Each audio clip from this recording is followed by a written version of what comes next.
उत्तर प्रदेश की मंत्रिपरिषद की बैठक में 12 प्रस्ताव प्रस्तुत हुए थे, जिसमें से एक प्रस्ताव को छोड़कर 11 प्रस्तावों पर मंत्रिपरिषद की सहमति मिल गई है। इसमें से ये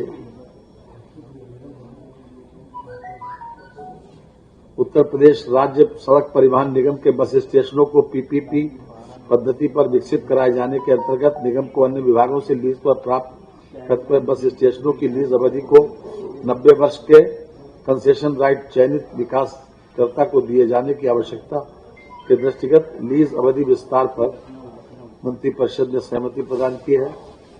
नंबर 2, उत्तर प्रदेश अंतर्देशीय जलमार्ग प्राधिकरण नियमावली 2025 प्रख्यापन किया गया है, उस पर भी मंत्रिपरिषद की सहमति मिल गई। पर्यटन विभाग का यह है, इस प्रदेश में स्थित राही पर्यटक, आप तो मोबाइल चला रहे हैं, अंतर्देशीय जलमार्ग प्राधिकरण नियमावली, इस पर मंत्रिपरिषद की सहमति मिल गई है।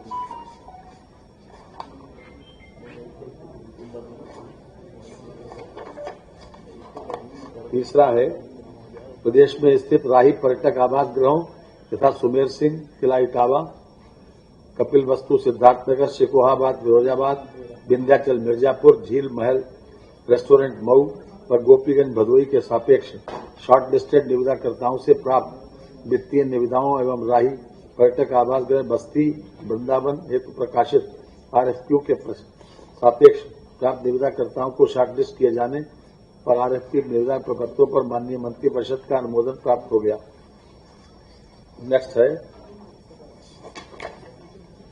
प्रदेश के प्राचीन धरोहर भवनों हेरिटेज बिल्डिंग्स को अनुकूली पुनः उपयोग एडॉप्टिव री यूज के अंतर्गत सार्वजनिक निजी सहभागिता मॉडल पर हेरिटेज पर्यटन इकाइयों के रूप में विकसित किए जाने के संबंध में इसको भी मंत्रिपरिषद ने ओके कर दिया है। केजीएमयू ने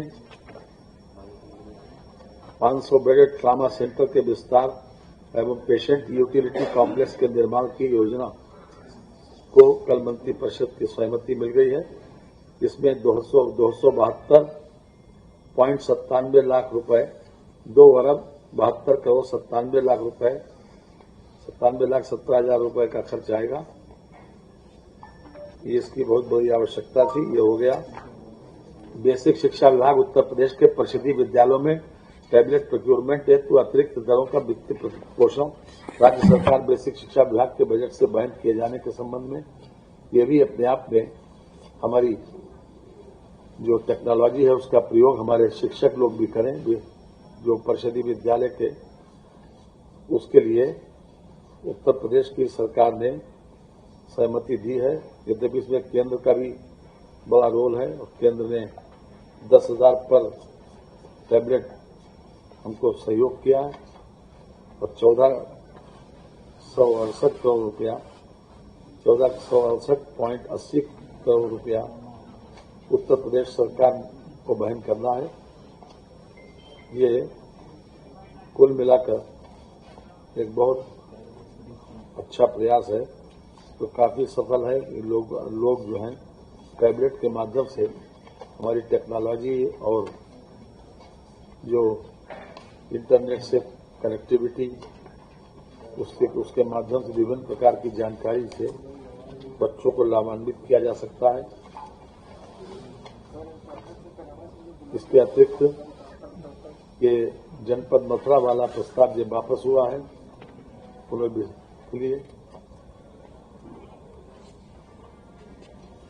गृह विभाग के 469 वाहनों जो निष्प्रयोग हो गए थे, 43 करोड़ 33,04,792 रुपए की लागत से इनको रिप्लेस किया जा रहा है।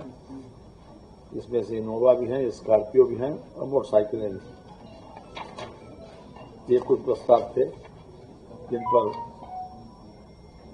विधानसभा का सत्र 18 फरवरी से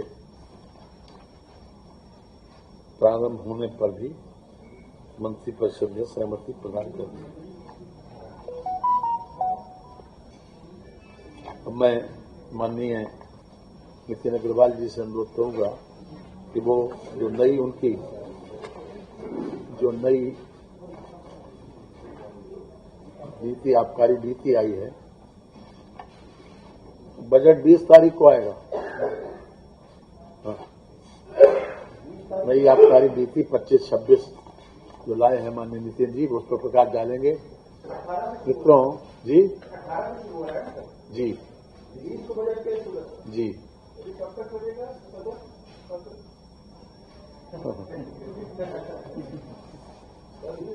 ये कार्य मंत्रणा समिति तय करेगी। ये जी अरे सब कुछ तय है भाई। आप तो हमें शीशा दिखा रहे हो। कल सब लोगों ने शब्द छाप दिया, हम तो केवल आप लोगों के सम्मान में चले आए। नितिन भाई जब बोलेंगे अपनी नीति के बारे में, अगर आप ये ऐसे करने लगो तो हमारा काम काफी हल्का हो जाए। I am thankful to all of you.